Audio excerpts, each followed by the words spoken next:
اللہ علیہ وسلم رحمت للعالمین بھی ہے اور ساری کائنات کے نبی بھی ہیں۔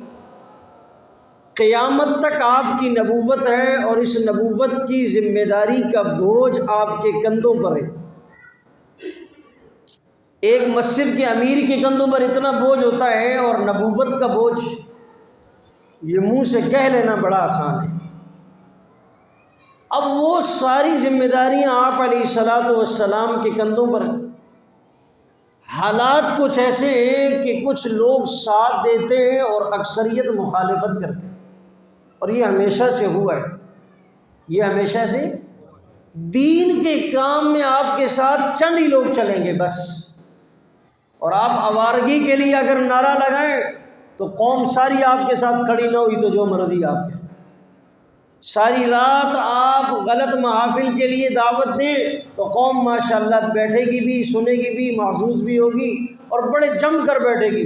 اور جب مجلس دین کی ہو، بات دین کی ہو، تو آدھا گھنٹہ بس گزرنے کی دیر ہے، پھر پوزیشن پتہ ہے کیا ہوگی؟ ادھر دیکھنا،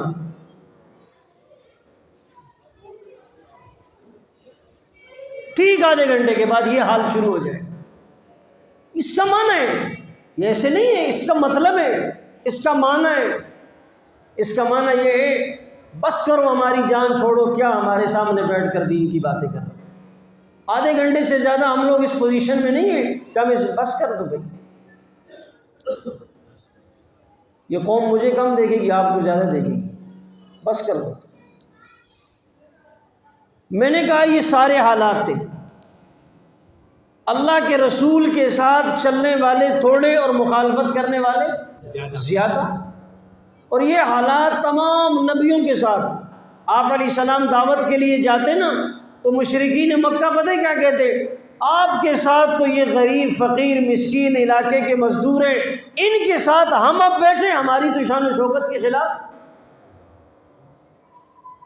ہمیشہ یاد رکھو، دین کو کندھا غریب لوگوں نے دیا ہے، دین کی خدمت غریب لوگوں نے کی ہے، مالدار لوگوں نے مال عیاشیوں پر اڑایا ہے۔ اور یہ 1400 سال سے نہیں، جب سے حضرت آدم علیہ السلام کو اللہ نے پیدا کیا ہے آج تک، اور آج کے بعد قیامت تک ایسا ہوتا رہے گا۔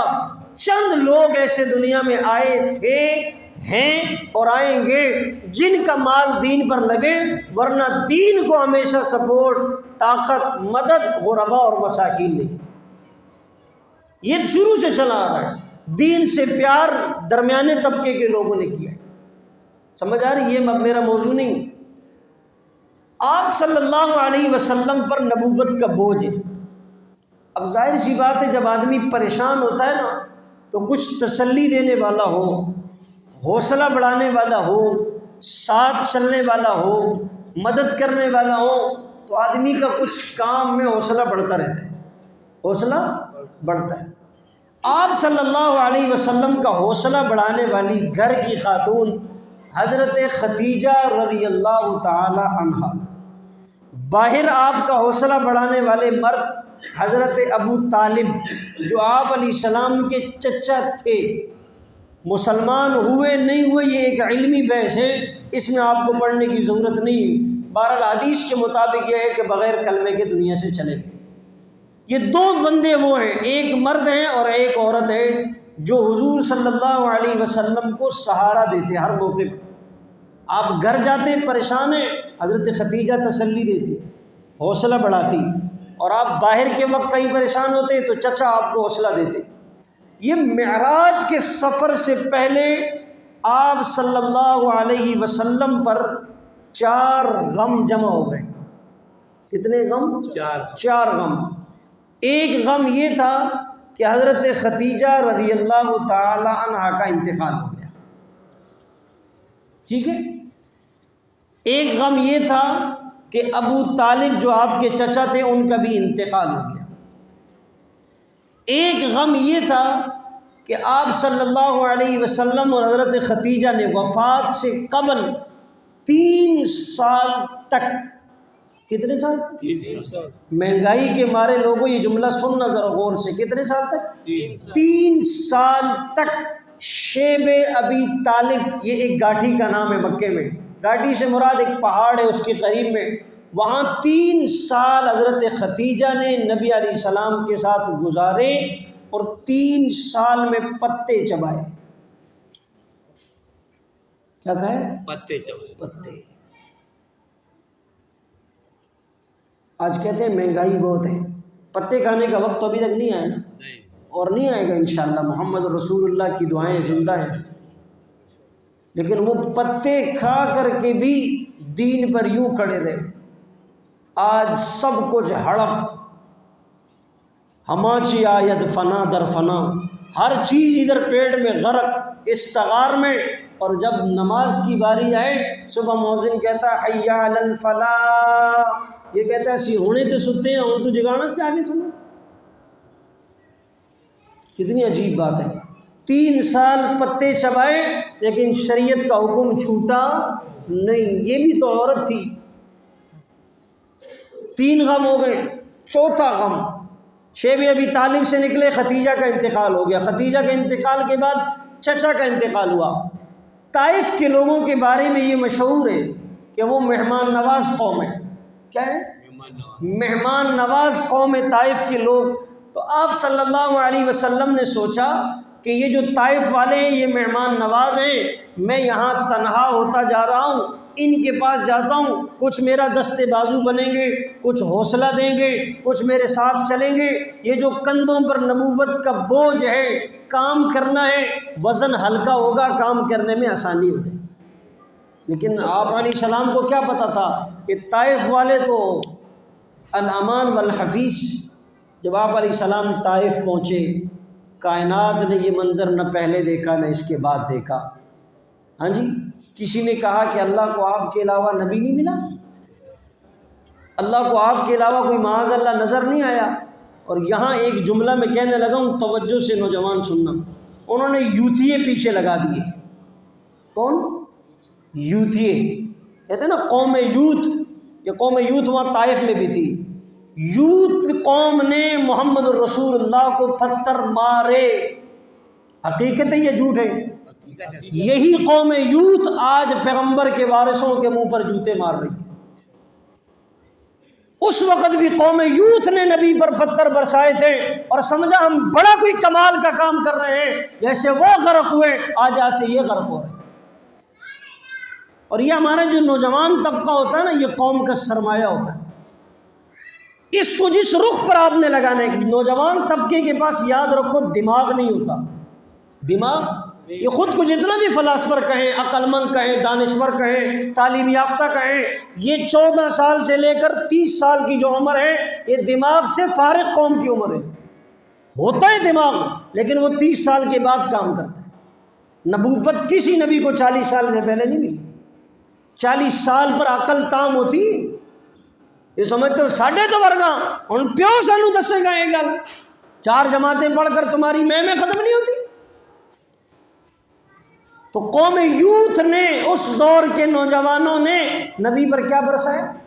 پتھر برسائے۔ جیسے آج کہتے ہیں نا یہ یوتھیے، یہ یوتھ قوم کا سرمایہ ہے۔ سرمایہ ہے لیکن اس کو کوئی سرمایہ کاری کرنے والا ملے تو تب۔ آپ صلی اللہ علیہ وسلم پر یہ 4 غم جمع ہو گئے۔ کتنے غم جمع ہو گئے؟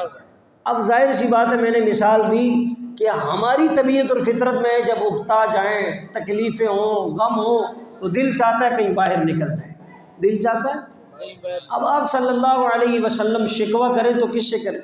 ظاہر سی بات ہے ذمہ داری اس کو پورا کرنا ہے۔ پچھلے تمام نبیوں پر یہ حالات آئے، لیکن آپ صلی اللہ علیہ وسلم ان 4 غموں کو برداشت کرنے کے بعد حضرت ام ہانی کے گھر بستر پر آرام فرمائے۔ حضرت جبرائیل، حضرت میکائیل اور باقی فرشتوں کے جرمٹ میں ان حضرات کا آنا ہوا۔ کیا ہوا؟ آنا ہوا۔ اچھا، یہ معراج کا ایک ایک لمحہ عجیب ہے۔ دستور، اصول اور طریقہ یہ ہے کہ جب کسی کے گھر جائیں تو کیا کریں؟ دیوار پلانگ کر جائیں یا دروازہ بجا کر جائیں؟ جی، دروازہ بجا کر۔ دروازہ اصول تو یہی ہے نا، لیکن اللہ تعالیٰ نے اس سفر کی ابتدا انوکھی کی ہے۔ حضرت جبرائیل اور میکائیل یہ فرشتے نہ دروازہ بجا کر آئے نہ دستک دے کر آئے، بلکہ دیوار کو چیرتے ہوئے اندر داخل ہو۔ دیوار کو چیرتے ہوئے۔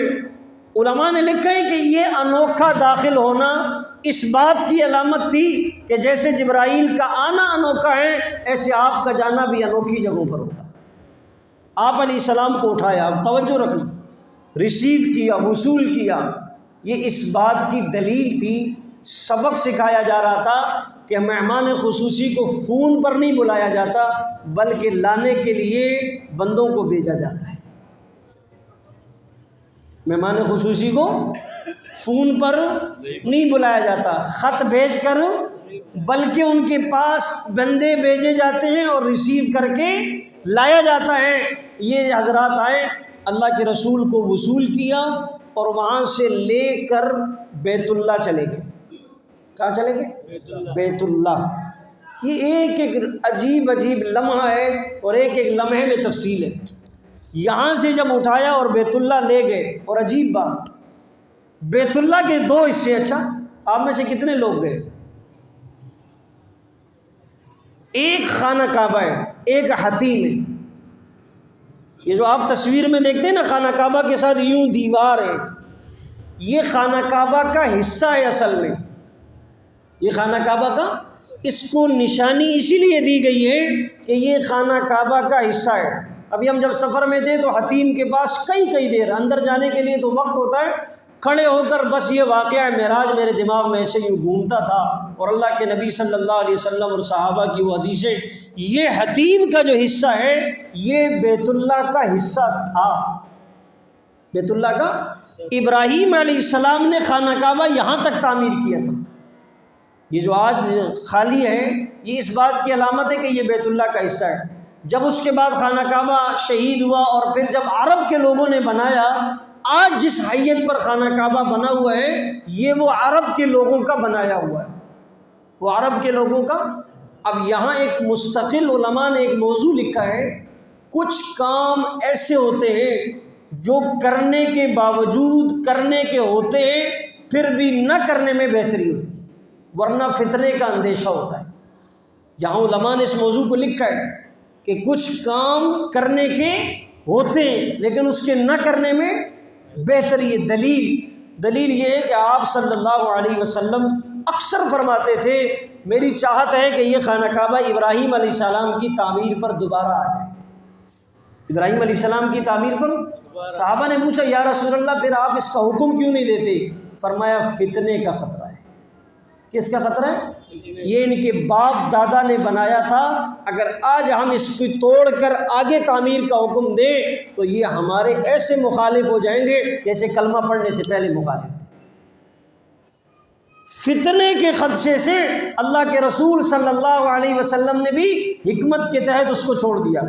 حضرت عبداللہ بن زبیر رضی اللہ تعالی عنہ کا جب دور خلافت آیا تو آپ نے اس کو توڑ کر شہید کر کے یہ حتیم والا حصہ خانہ کعبہ میں دوبارہ شامل کیا، لیکن یہ جو آج تعمیر ہے یہ حضرت امام مالک رحمۃ اللہ علیہ کے زمانے سے پہلے حجاج بن یوسف نے اس کو تعمیر کیا تھا، اور وہی عرب کے دستور پر جس طور پر وہ تعمیر۔ اچھا اب سوال یہ ہے کہ یہ انہوں نے شامل کیوں نہیں کیا؟ شامل اس لیے نہیں کیا کہ وہ لوگ جب اس کو تعمیر کر رہے تھے تو ان کے پاس چندے کی جمع پوشی کم پڑ گئی، جو جمع پونجی ہے چندے کی وہ کم ہوئی، لہٰذا انہوں نے اس کو تعمیر کیا۔ بہرحال یہ ایک الگ موضوع ہے۔ یہ جو خالی جگہ ہے، خالی حتیم، آپ صلی اللہ علیہ وسلم کا معراج اس حتیم سے ہوا۔ کس سے ہوا؟ اس خالی جگہ سے۔ علماء نے ایک عجیب نکتہ لکھا ہے، فرمایا اللہ کی ذات علیم بذات الصدور ہے، اللہ کی ذات جانتی تھی کہ یہ کعبے کا دروازہ کسی امیر کے لیے کھلے گا، وزیر کے لیے کھلے گا، مشیر کے لیے کھلے گا، کسی بادشاہ کے لیے کھلے گا، یہ جو دور دراز سے غریب فقراء مساکین عمرے کے لیے آئیں گے، حج کے لیے آئیں گے، ان کی چاہت ہوگی ہم دیکھیں تو صحیح ہمارے نبی کہاں سے معراج پر گئے، تو اللہ نے بجائے اندر سے باہر سے سفر شروع کرایا تاکہ اس جگہ پر نگاہ غریب کی بھی پڑے، نگاہ امیر کی بھی پڑ سکے، اس کا دل تو ٹھنڈا ہو سکے کہ میرے آقا یہاں سے معراج پر تشریف۔ پھر ایک اور عجیب بات ہے، ڈائریکٹ ام ہانی کے گھر سے بھی تو سفر شروع ہو سکتا تھا، ڈائریکٹ جا سکتے تھے نا، یہاں لائے دو باتیں. نمبر ایک، روئے زمین پر کائنات میں سب سے افضل جگہ وہ بیت اللہ ہے، اور کائنات میں آسمانوں پر سب سے افضل جگہ وہ عرش معلی ہے.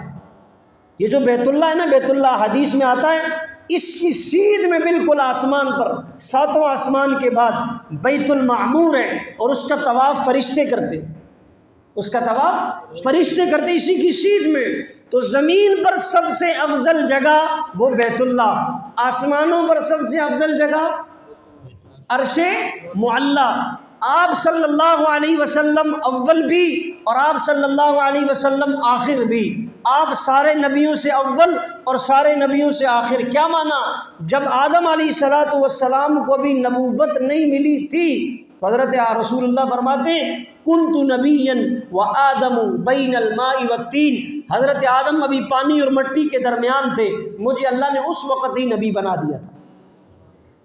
سوال یہ ہے کہ اول اور آخر کیسے ہوئے؟ حضرت مولانا قاسم نانوتوی رحمہ اللہ نے عجیب مثال دی ہے.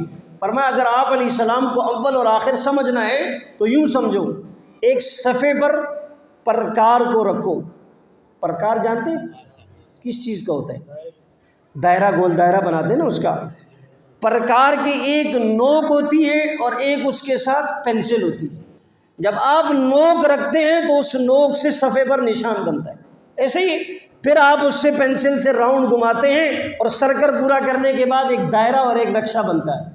یہ جو نوک سے لوہے کی چونچ سے نشان بنا ہے، جب تک یہ سرکل گھوم رہا ہے یہ پینسل اٹھتی، جب اٹھتی نہیں تو اس کے نیچے کا نشان نظر آتا بھی نہیں. فرمایا یہ مثال ہے رسول اللہ کے اول ہونے کی کہ آپ سب سے پہلے نبی ہیں، اور آخر ہونے کی مثال یہ ہے کہ جب نبوت کا دائرہ مکمل ہوا، پینسل اٹھتی ہے تو آخری نقطہ نظر آتا ہے، پینسل اٹھتی ہے نبوت کا پہلا نقطہ نظر آتا ہے. آپ صلی اللہ علیہ وسلم نبوت میں ہیں سب سے پہلے اور ملی آپ کو سب سے آخر، یعنی آپ اول بھی ہیں آخر بھی ہیں. تو کائنات کی اول جگہ بیت اللہ ہے اور آخری جگہ عرش معلی ہے. تو اللہ تعالیٰ نے آپ کو معراج میں یہ خصوصیت دی ہے کہ آپ کی معراج میں کائنات کی اول جگہ بھی شامل ہو، آخر جگہ بھی شامل ہو. جو فضیلت بیت اللہ کو حاصل ہے وہ ام ہانی کے گھر کو حاصل نہیں ہے. اس لیے اب آپ کا سفر شروع. تھک گئے ہو؟ نہیں. سفر شروع ہونے سے پہلے آپ کا سینہ چاک کیا. سینے کو آج دنیا کہتی ہے ٹیکنالوجی آسمان سے باتیں کر رہی ہے، فلاں اسپیشلسٹ فلاں اسپیشلسٹ. میں یوں کہتا ہوں 1400 سال پہلے بائی پاس کیا گیا. کیا کیا گیا بھائی؟ یہ بائی پاس ہی ہوتا ہے نا، بائی پاس ہو رہا ہے. کہتے ہیں بہت مشکل ہے. فرشتوں کے لیے تو کوئی مشکل نہیں.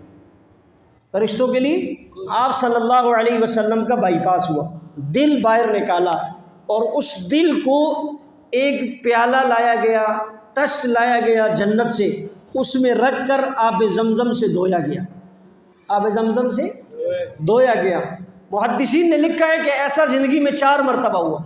زندگی میں 4 سال کی عمر میں جب آپ حلیمہ سعدیہ کے گھر میں پرورش پا رہے تھے، 10 سال کی عمر میں، 40 سال کی عمر میں جب آپ کو نبوت ملی، اور اس موقع پر جب آپ کو معراج پر لے جایا گیا. اس کی تفصیل کا وقت نہیں. بہرحال وہ سینہ چاک کر کے دل باہر نکالا، زمزم سے دھویا، اور پھر اس کو دوبارہ اپنی جگہ پر رکھ دیا. مفسرین لکھتے ہیں ایک حوض کوثر کا پانی ہے اور ایک زمزم کا پانی ہے. افضل کون سا ہے؟ ساڈا علم فیل ہو گیا. زمزم. زمزم کا پانی کیا ہے؟ افضل ہے بھائی. وہ ڈنکے کی چوٹ میں بولو، ڈرتے کیوں؟ دلیل میں نے دینی آپ کے اوپر. زمزم کا پانی حوض کوثر سے افضل ہے. حوض کوثر جنت کا پانی ہے. حوض کوثر جنت کا پانی ہے، اور آب زمزم یہ وہ پانی ہے کہ جنتی پانی سے بھی اس کو زیادہ فضیلت حاصل ہے. ابھی ہم جب سفر پر تھے تو اکثر مطالعے کا وقت ملتا تھا. زمزم سے متعلق ایک حدیث کتاب میں گزری. فرمایا جب آپ زمزم پیو نا، اتنا یعنی کہ پیٹ بھر کر کے پیو. آپ علیہ السلام نے فرمایا کہ آپ کی پسلیاں اس پانی میں یوں دب جائیں، اس پانی میں. اور آگے حدیث کا ٹکڑا بڑا عجیب ہے. بولا جو منافق انسان ہوتا ہے وہ زمزم بس تھوڑی سی مقدار میں پیتا ہے، منافق کو زمزم سے پیار نہیں ہو سکتا۔ یہ حدیث کے الفاظ ہیں۔ فرمایا زمزم ایسے پیو کہ آپ کی پسلیاں اس پانی کے اندر رچ بس جائیں، ایسے جیسے کہ فصل کے موقع پر پوری فصل پانی کے اندر تر ہوتی ہے۔ سمجھ آ رہی؟ بہرحال زمزم کا پانی کیوں افضل ہے؟ اس کی وجہ یہ ہے کہ یہ دو نبیوں کے جسم سے ٹچ ہوا ہے۔ ایک حضرت اسماعیل علیہ السلام کی ایڑی لگی، اس میں کیا لگی؟ جب حضرت ہاجرہ رضی اللہ تعالی عنہا، یہ جو صفا مروہ ہے نا، صفا مروہ، حضرت ہاجرہ جب یہاں پر موجود تھی، پانی کی طلب ہے، تپتا عرب کا گرم سورج ہے، یہ تو آج اے سی لگے ہوئے ہیں، ماربل لگے ہوئے ہیں، نوکیلے پتھر تھے وہاں پر، اور آسمان کا سورج گرمی برسا رہا تھا، زبان یوں حلق پر آئی ہوئی یوں باہر لٹک رہی ہے، چھوٹا سا بچہ اسماعیل، اس نے یوں ایڑی ماری۔